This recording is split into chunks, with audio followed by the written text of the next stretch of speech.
Assalamualaikum warahmatullahi wabarakatuh. Perkenalkan, saya Ronald dari kelas Manajemen SDM. Di sini saya akan membahas pendapat saya mengenai kenaikan PPN 12% dan juga pemberian diskon tagihan listrik dan juga beras. Pertama kita akan membahas mengenai PPN dulu. Yang pertama, apa sih pengertian dari PPN 12% itu? PPN 12% adalah singkatan dari pajak pertambahan nilai dengan tarif sebesar 12% yang dikenakan pada transaksi jual beli barang dan jasa tertentu. PPN itu merupakan pajak tidak langsung yang dibebankan kepada konsumen, sedangkan pelaku usaha bertindak sebagai pihak yang memungut dan menyetorkan pajak tersebut kepada pemerintah. Apa aja sih ciri-ciri utama PPN 12% itu? Yang pertama ada objek PPN. Objek PPN itu barang kena pajak atau BKP, barang berwujud. Contohnya itu seperti elektronik, pakaian, atau tidak berwujud. Contoh barang yang berwujud itu elektronik dan pakaian. Sedangkan yang tidak berwujud itu contohnya seperti hak paten dan juga perangkat lunak.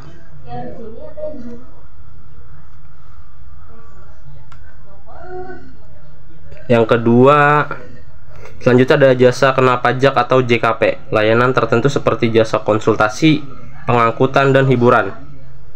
Yang kedua itu ada subjek PPN. Subjek PPN itu pengusaha kena pajak atau PKP. Nah, PKP ini wajib memungut, menyetorkan, dan melaporkan PPN.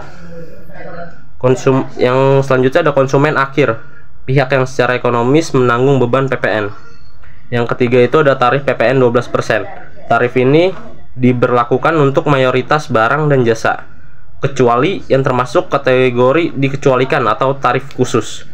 Misalnya, barang kebutuhan pokok, layanan pendidikan, dan juga kesehatan, biasanya itu bebas dari pengenaan PPN 12%. Selanjutnya itu ada dasar pengenaan PPN. Nah, dasar pengenaan PPN ini terdapat ada nilai jual barang atau jasa. Selanjutnya itu ada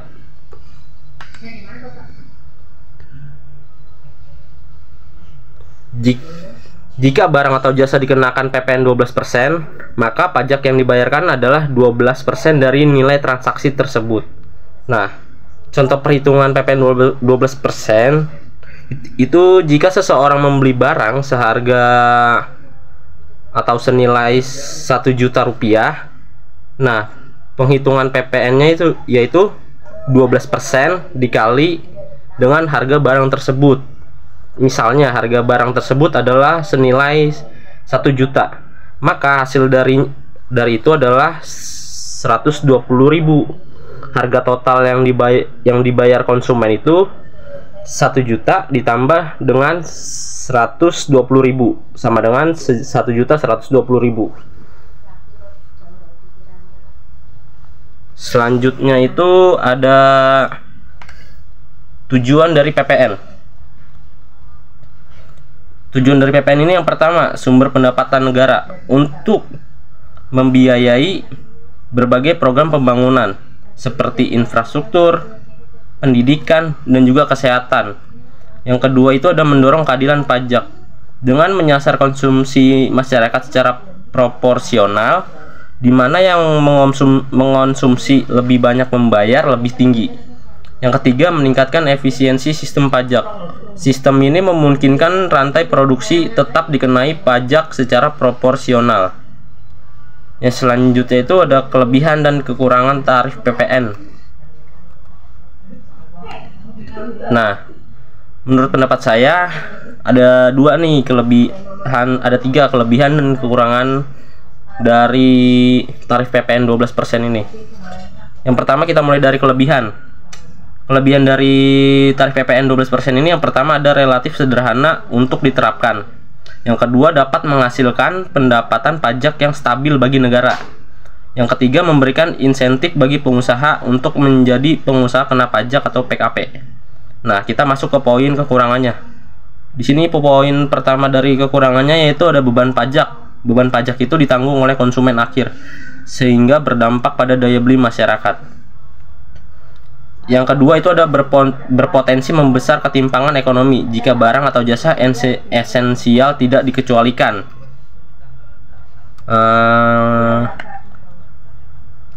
Nah, jadi penerapan tarif PPN 12% di Indonesia ini bertujuan untuk meningkatkan pendapatan negara sambil tetap memberikan pengecualian bagi barang dan jasa yang menyangkut kebutuhan dasar masyarakat.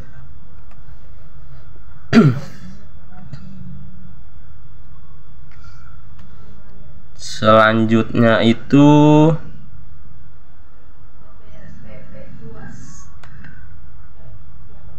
kita masuk ke poin selanjutnya. Kita masuk ke perbandingan antara PPN 12% Indonesia dengan negara lain.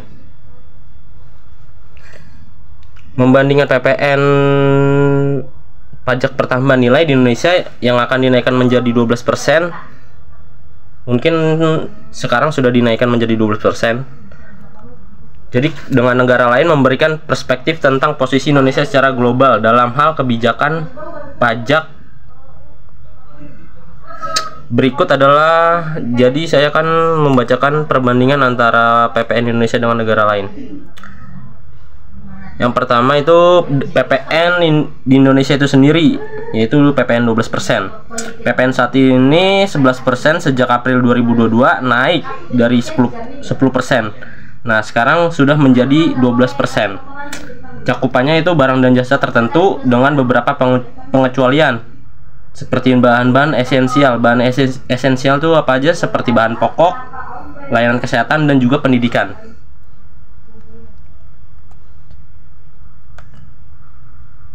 Selanjutnya kita masuk ke topik perbandingan dengan negara lain. Yang pertama ada negara Asia Tenggara, ASEAN. Yang pertama ada Singapura. PPN di Singapura saat ini adalah 9% per Januari 2024, yang sebelumnya itu 8% sebelum dinaikkan menjadi 9%. Nah, relatif rendah, tetapi Singapura memiliki basis pajak yang luas dan efisiensi tinggi dalam pengumpulan pajak. Yang kedua itu ada Malaysia.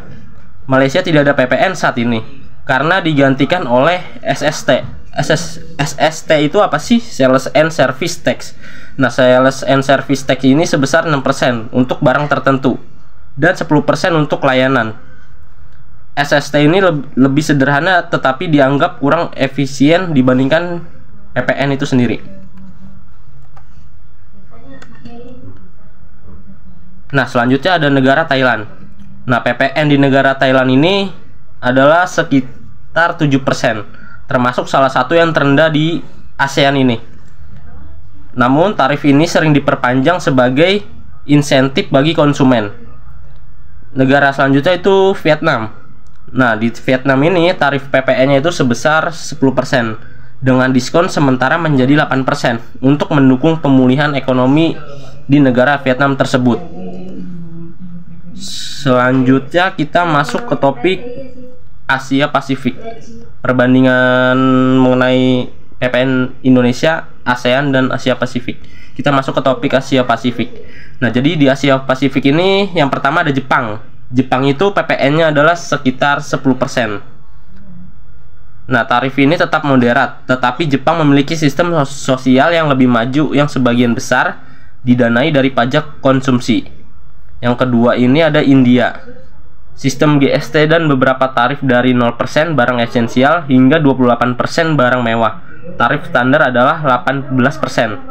Selanjutnya ada negara Australia. PPN di Australia ini adalah sebesar 10%. Salah satu yang sederhana di antara negara-negara maju lainnya.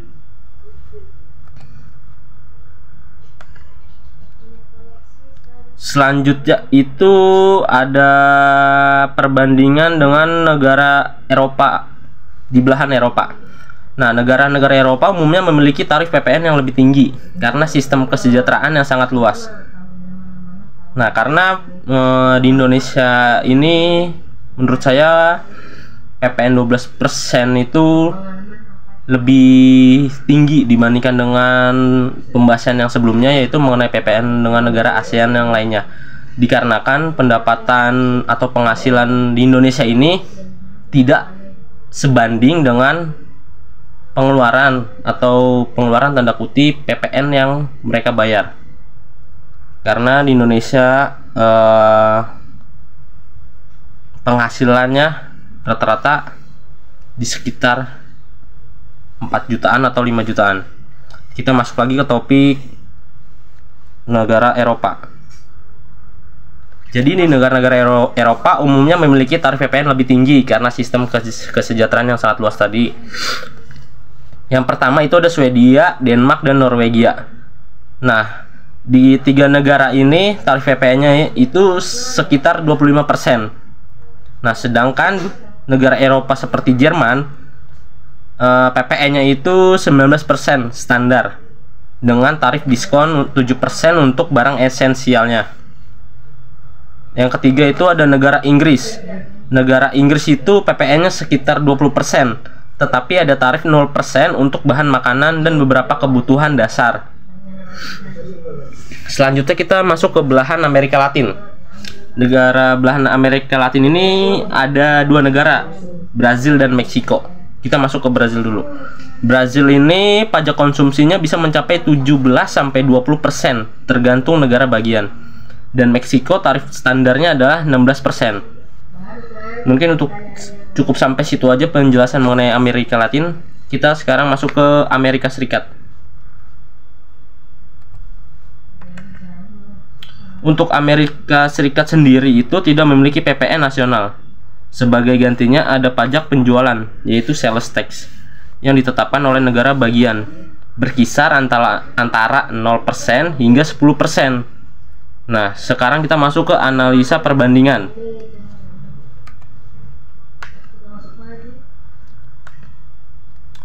Analisa perbandingan yang pertama, tarif Indonesia 12% di level menengah. Indonesia tidak termasuk negara dengan PPN tinggi seperti Eropa maupun rendah seperti Thailand atau Singapura tadi. Tarif 12% ini lebih tinggi dari rata-rata ASEAN, tetapi lebih rendah dari banyak negara maju lainnya seperti yang tadi sudah disebutkan. Yang kedua itu ada efisiensi dan cakupan. Negara-negara seperti Singapura dan Jepang memiliki tarif lebih rendah, tetapi basis pajak lebih luas dan sistem penagihan yang lebih efisien. Indonesia perlu memastikan reformasi pajak ini tidak hanya menaikkan tarif, tetapi juga meningkatkan kepatuhan dan pengawasan terhadap pajak ini. Yang ketiga ada kontribusi PPN terhadap ekonomi. Kontribusi PPN terhadap ekonomi ini di negara-negara Eropa, PPN menjadi sumber pendapatan utama untuk membiayai layanan publik yang maju. Di Indonesia, berdampak kenaikan PPN harus diimbangi dengan perbaikan layanan publik agar dapat diterima masyarakat. Jadi kesimpulan dari pembahasan mengenai perbandingan dengan negara ASEAN, Asia Pasifik, Amerika Latin, Amerika Serikat, dan benua Eropa. Jadi kesimpulan itu adalah tarif PPN di Indonesia di PPN 12% di Indonesia masih tergolong moderat dibandingkan standar global. Akan tetapi lebih tinggi daripada rata-rata ASEAN lainnya. Keberhasilan kebijakan ini akan sangat bergantung pada bagaimana pemerintah mengelola dampaknya terhadap daya beli masyarakat, serta juga memastikan efisiensi dalam pemungutan dan penggunaan pajak. Sekarang kita masuk ke tadi kita menyebutkan barang-barang esensial. Nah, di sini saya akan membahas barang-barang esensial. Jadi barang esensial itu apa sih? Jadi kita masuk ke pengertiannya dulu. Barang esensial adalah barang yang dianggap penting dan diperlukan untuk memenuhi kebutuhan dasar manusia sehari-hari.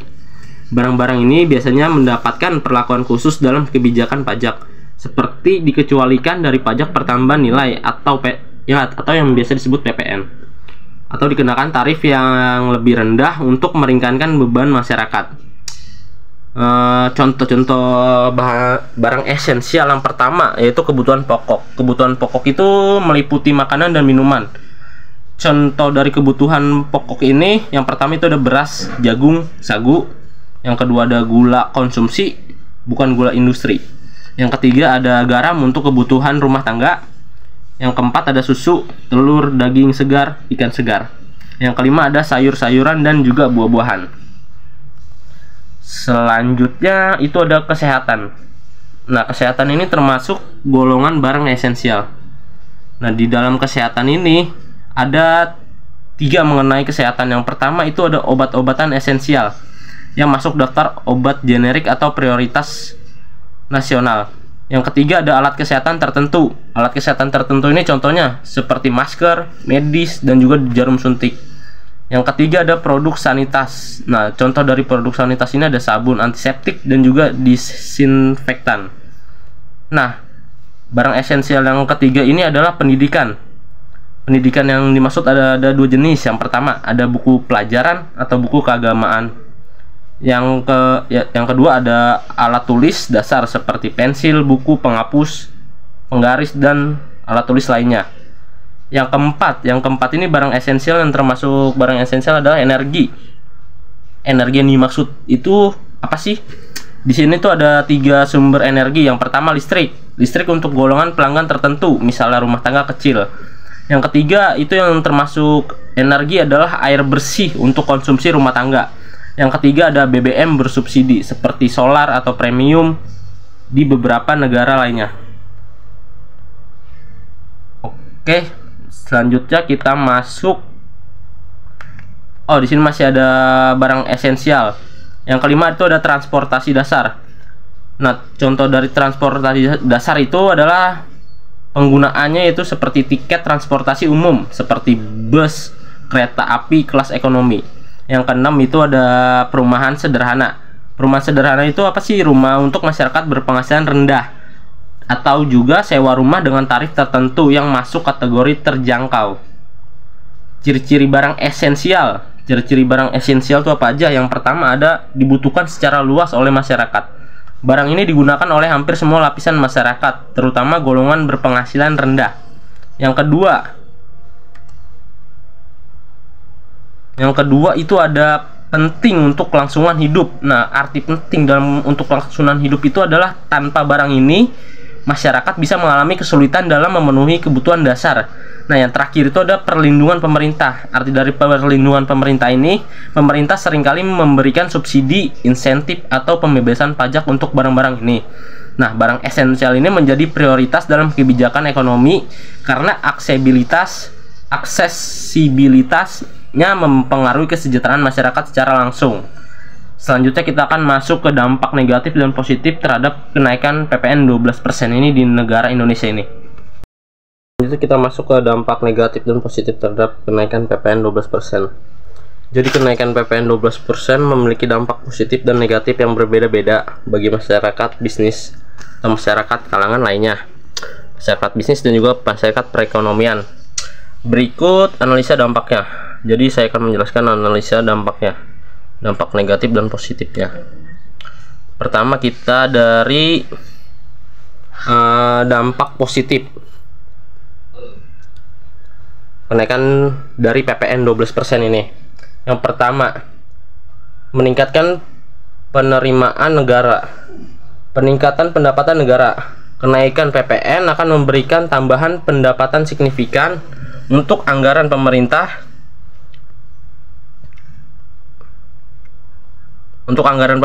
Yang dapat digunakan untuk pembangunan infrastruktur pendidikan, kesehatan, dan program-program lainnya.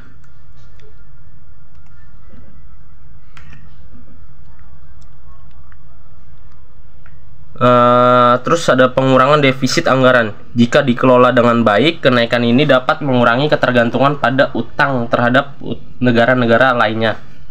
Yang kedua ada stabilitas fiskal. Tarif yang lebih tinggi membantu menciptakan sumber pendapatan yang stabil, terutama jika dibandingkan dengan pajak lain yang lebih sulit dipungut. Yang ketiga itu ada penyesuaian standar internasional. Dengan PPN 12%, Indonesia lebih mendekati rata-rata tarif PPN di negara-negara berkembang dan maju sehingga terlihat lebih kompetitif dan dalam perekonomian global. Selanjutnya itu ada mendorong efisiensi sistem pajak. Kebijakan ini dapat memotivasi pemerintah untuk memperbaiki sistem pemungutan PPN.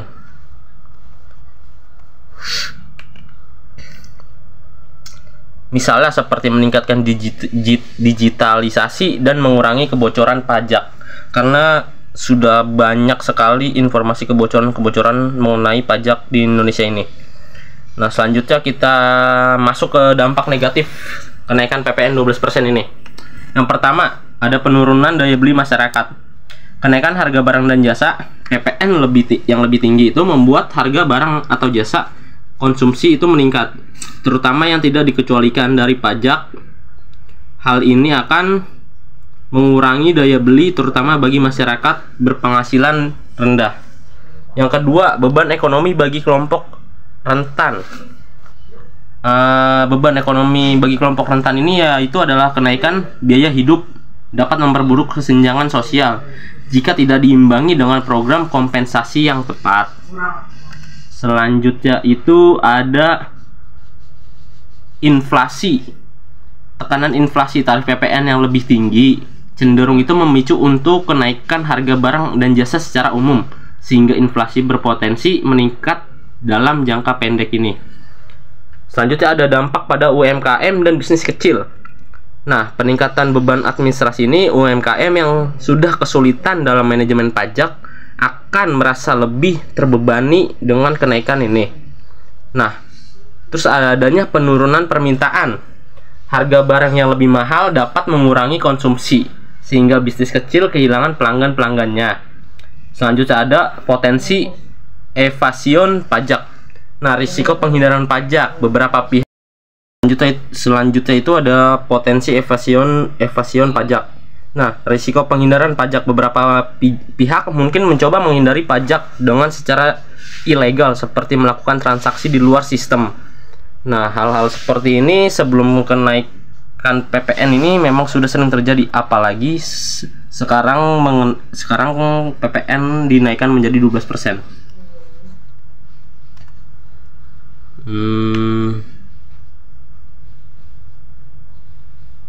Selanjutnya ada ketimpangan regional. Wilayah yang ekonominya kurang berkembang bisa lebih terpukul karena konsumen di sana lebih sensitif terhadap kenaikan harga. Nah, sekarang kita masuk ke bagaimana upaya mengatasi dampak negatif ini. Yang pertama ada kompensasi sosial. Nah, pemerintah perlu memberikan subsidi atau bantuan langsung seperti diskon listrik, subsidi pangan, dalam tanda kurung itu adalah beras, dan bantuan tunai untuk kelompok rentan. Yang kedua itu ada efisiensi belanja negara. Hasil tambahan dari PPN ini harus dialokasikan untuk program yang benar-benar mendukung masyarakat, seperti pembangunan infrastruktur dan juga subsidi pendidikan atau kesehatan. Selanjutnya itu ada edukasi dan transparansi. Masyarakat perlu diberikan pemahaman bahwa kenaikan ini bertujuan untuk membangun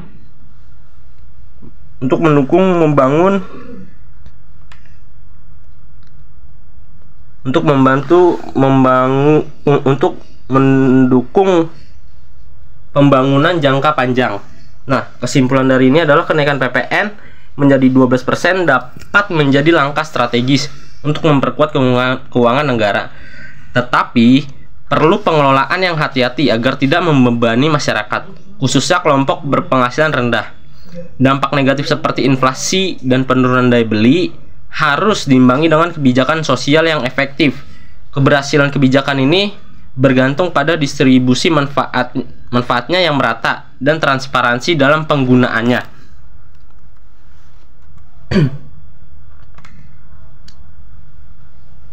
Nah, kita masuk ke tanggapan masyarakat mengenai kenaikan PPN 12% ini. Tanggapan masyarakat terhadap kenaikan PPN menjadi 12% cenderung beragam atau tergantung pada latar belakang ekonomi, pengetahuan tentang pajak, dan dampak langsung yang dirasakan. Nah, yang pertama, kelompok yang menolak. Nah, alasan kelompok utama penolakan ini yang pertama ada kenaikan harga barang dan jasa. Masyarakat terutama dari golongan berpenghasilan rendah khawatir bahwa kenaikan PPN akan memperburuk daya beli mereka. harga kebutuhan sehari-hari, meskipun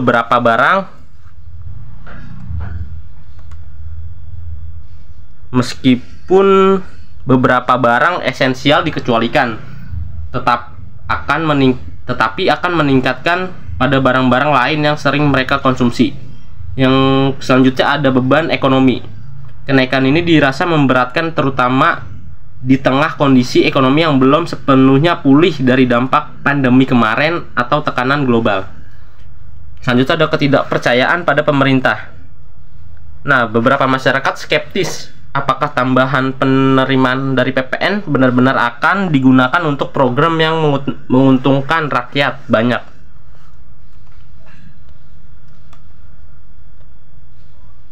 Nah, selanjutnya ada ketidakpercayaan pada pemerintah.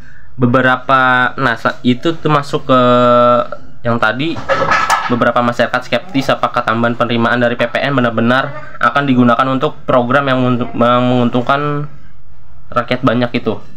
Nah, pernyataan umumnya, harga kebutuhan pokok saja sudah mahal. Ini menurut pendapat masyarakat yang umumnya menolak. Harga kebutuhan pokok saja sudah mahal, ini ditambah lagi dengan kenaikan pajak, makin sulit hidup. Nah, kita masuk ke POV, point of view, kelompok-kelompok yang mendukung. Nah, kita masuk ke alasan utama dukungan. Nah, alasan yang pertama dari pihak yang mendukung ini yaitu penting untuk pembangunan.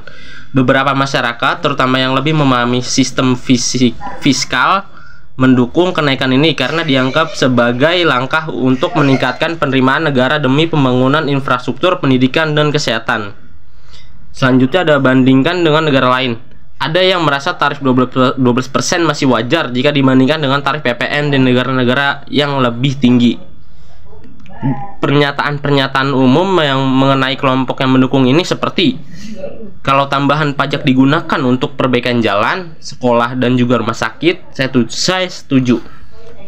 Nah, pendapat yang kedua mengenai pernyataan umum yang mendukung ini, negara perlu dana untuk membangun, jadi kenaikan wajar selama tepat sasaran. Selanjutnya itu ada respon dari kalangan bisnis dan juga UMKM. Ini lebih mengkritik. Nah, kritikan yang pertama itu, banyak pelaku usaha terutama UMKM khawatir bahwa kenaikan PPN akan menurunkan daya beli konsumen sehingga berdampak langsung pada omset mereka. Nah, selanjutnya itu ada dukungan terbatas. Pelaku bisnis besar mungkin lebih mendukung karena mereka dapat menyesuaikan strategi harga dan tetap kompetitif di pasar.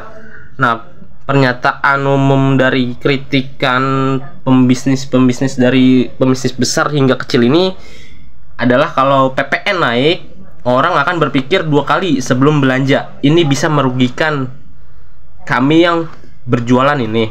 Nah, kritikan yang kedua dari pertanyaan umum ini yaitu, kami setuju kalau hasil pajaknya membantu UMKM berkembang. Selanjutnya ada reaksi kelompok ahli atau akademis.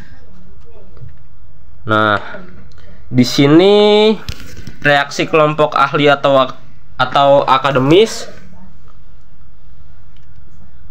mengenai analisis positif dari ini.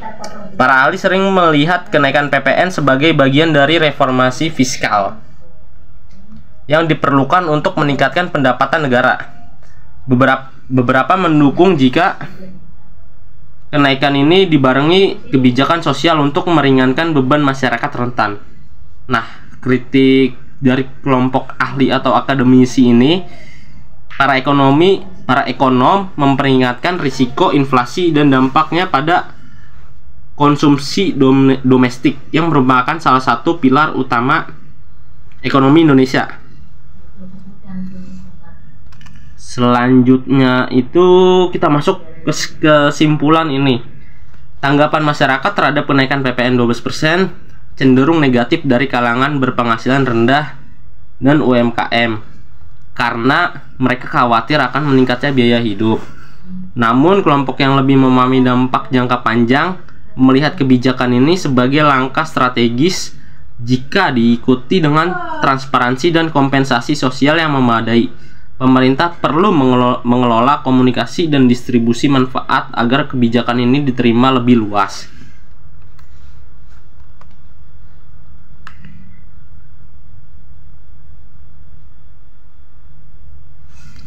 Selanjutnya kita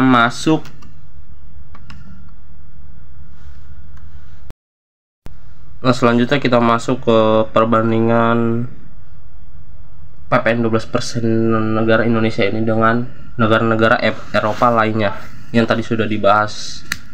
Sekarang kita lebih merinci. Yang pertama itu ada Indonesia itu sendiri dengan tarif PPN 12% saat ini. Nah, cakupannya itu sebagian besar barang dan jasa dikenakan PPN kecuali barang kebutuhan pokok esensial seperti beras, gula, dan layanan kesehatan lainnya. Nah, tujuan dari kenaikan PPN 12% ini meningkatkan penerimaan negara untuk membangun infrastruktur, pendidikan, dan kesejahteraan masyarakat. Nah, kita masuk ke point of view negara-negara Eropa. Nah, yang pertama yaitu negara-negara bagian Eropa yang pertama ada Swedia, Denmark, dan juga Norwegia. Nah, tarif PPN di tiga negara tersebut salah satu yang tertinggi di dunia, yaitu tarif PPN dengan sebesar 25%. Nah, cakupan dari PPN ini adalah hampir semua barang dan jasa dikenakan pajak, kecuali barang esensial seperti pendidikan dan layanan kesehatan.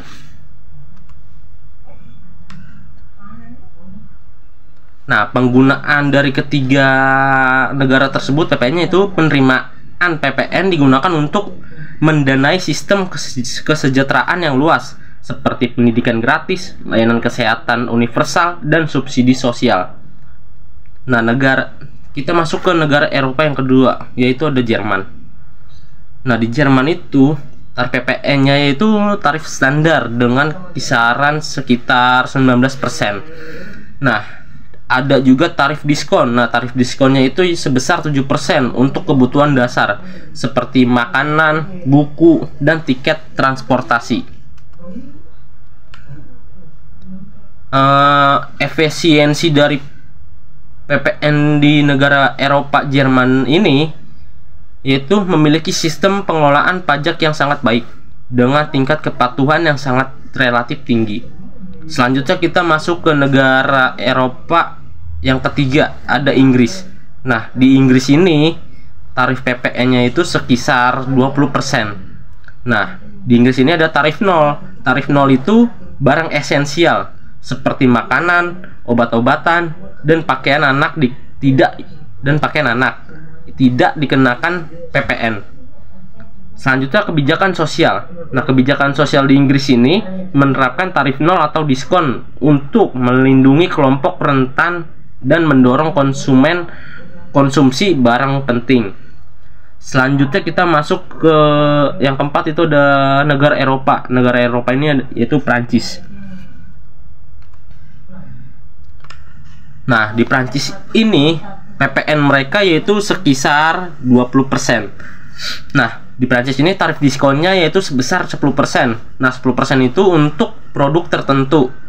5,5%-nya itu untuk kebutuhan pokok seperti makanan, dan 2,1%-nya itu untuk beberapa produk medis. Jadi di Prancis ini lebih dibagi-bagi. Nah, penggunaan PPN di Prancis ini, penerimaan pajak digunakan untuk membiayai berbagai program kesejahteraan, termasuk subsidi perumahan dan layanan publik.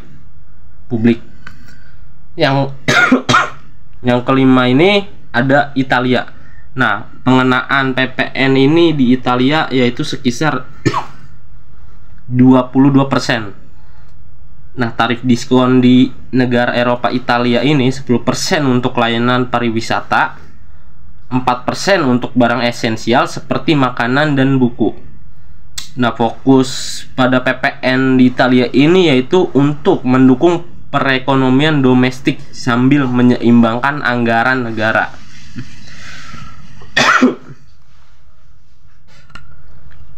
Yang terakhir itu ada Belanda. Negara Eropa negara Eropa, yaitu Belanda.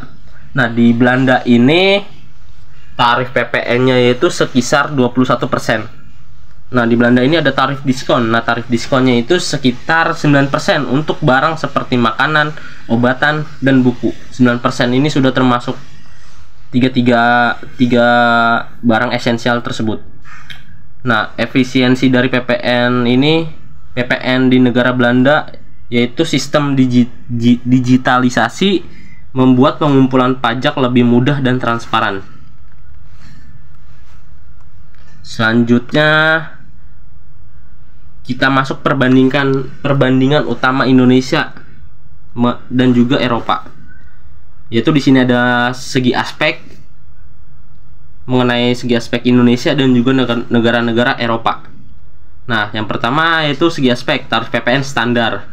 Nah, Indonesia itu ada di tarif PPN 12% dan negara-negara Eropa lainnya itu di sekitar 19-25%. Nah, aspek barang esensialnya Indonesia itu dikecualikan, sedangkan negara-negara Eropa tarif 0 atau diskon 7-10%. Nah, aspek cakupannya itu kalau di Indonesia itu relatif sempit, sedangkan negara-negara Eropa itu sangat luas. Nah, aspek sistem kesejahteraan untuk di Indonesia itu terbatas, sedangkan di negara-negara Eropa itu didanai oleh PPN, termasuk pendidikan dan juga kesehatan. Nah, yang terakhir itu ada aspek efisiensi administrasi. Nah, untuk di Indonesia itu aspek efisiensi administrasi itu perlu ditingkatkan lagi. Nah, kalau untuk negara Eropa, aspek efisiensi administrasi itu tinggi dengan sistem pajak yang modern.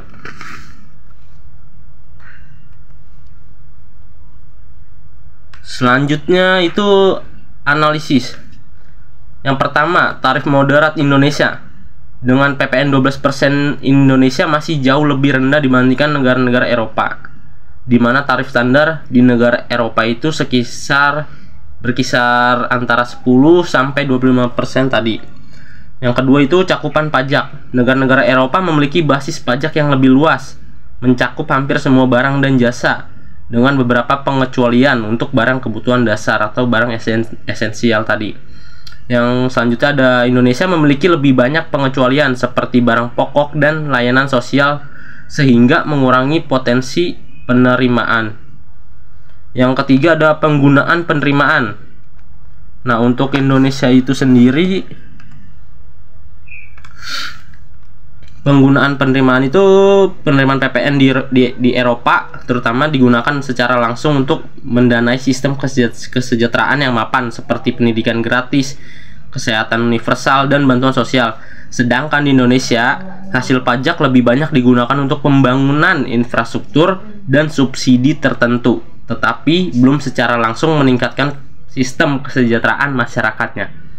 Yang keempat ada efisiensi administrasi. Negara-negara di belahan Eropa memiliki sistem administrasi pajak yang sangat efisien dengan digitalisasi yang mendorong transparansi dan kepatuhan.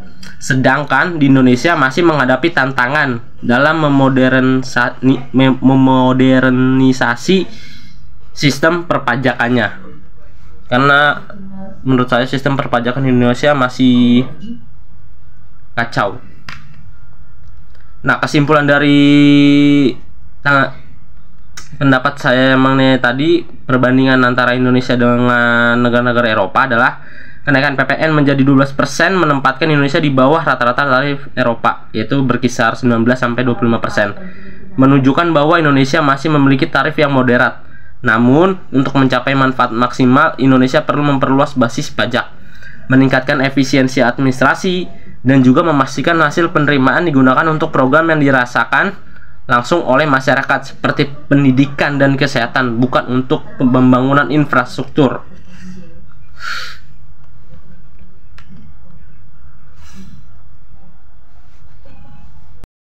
Selanjutnya itu ada perbandingan kenaikan PPN 12% di Indonesia terhadap negara Asia lainnya. Jadi kenaikan PPN di Indonesia menjadi 12% perlu dibandingkan dengan tarif PPN dan negara-negara Asia lainnya untuk memahami posisi dalam konteks regional. Nah, yang pertama itu ada negara Indonesia itu sendiri. Indonesia dengan tarif PPN saat ini 12% dengan cakupan berlaku untuk hampir semua barang dan jasa kecuali barang pokok seperti yang tadi sudah dijelaskan, barang esensial seperti beras, gula, dan kebutuhan dasar lainnya. Nah, tujuannya dari kenaikan PPN ini adalah untuk meningkatkan penerimaan negara untuk mendukung pembangunan dan infrastruktur dan juga penguatan fiskal. Nah, yang poin yang kedua itu adalah negara-negara Asia lainnya. Yang pertama itu ada Asia Tenggara atau ASEAN. Singapura. Nah, Singapura itu tarif sebelumnya 7% sampai 2022. Nah, yang terbaru saat ini adalah tarif PPN di Singapura per Januari 2024 yaitu 9%. Nah, cakupannya hampir semua barang dan jasa dikenakan GST atau Good and Service Tax. Nah, keunggulannya di Singapura ini adalah basis pajak luas dan efisiensi administrasi yang lebih tinggi. Yang tinggi membuat tarif yang lebih rendah cukup untuk menghasilkan penerimaan yang besar. Selanjutnya itu ada Malaysia. Malaysia itu menggunakan sistem SST, Sales and Service Tax, bukan PPN. Nah, SST di Malaysia itu sekitar 6-10%. Nah, kritik terhadap SST di Malaysia ini adalah sistem SST ini dianggap kurang efisien dibandingkan PPN karena basis pajaknya lebih sempit.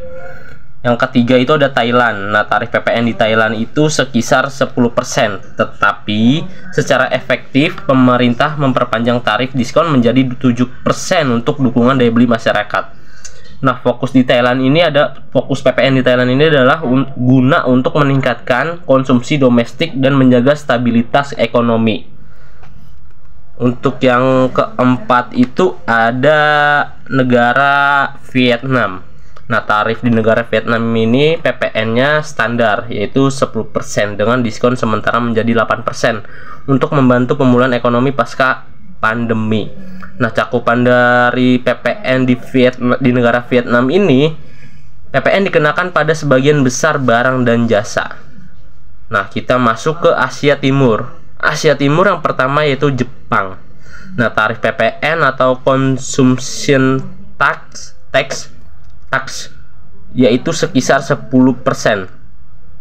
Nah, pengecualian PPN ini di Jepang yaitu barang kebutuhan dasar seperti makanan dikenakan tarif lebih rendah 8%. Nah, keunggulan PPN di negara Jepang ini yaitu pajak ini mendukung sistem kesejahteraan yang mapan. Nah, selanjutnya itu ada negara Cina.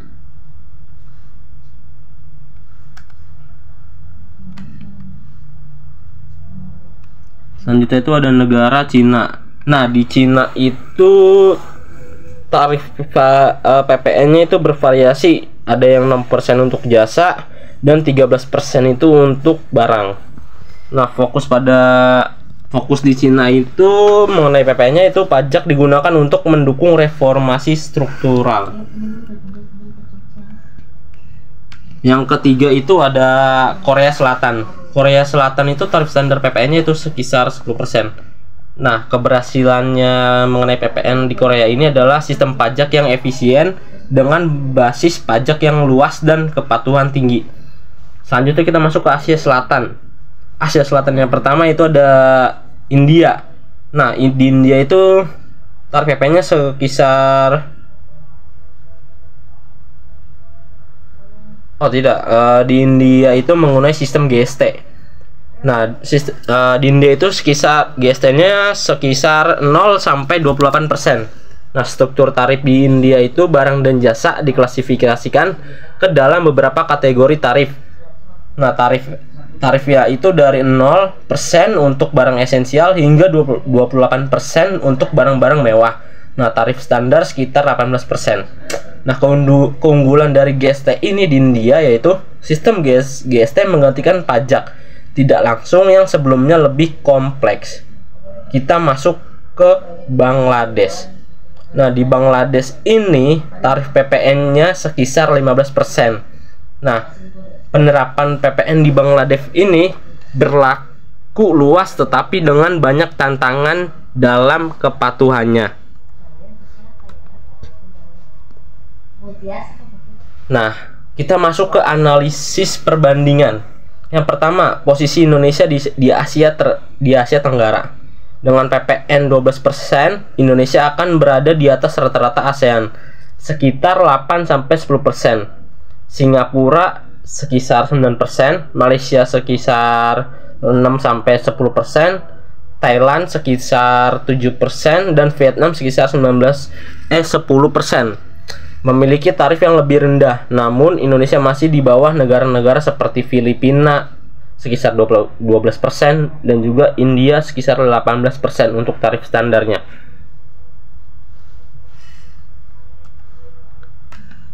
Selanjutnya, yang kedua itu ada efisiensi dan cakupan.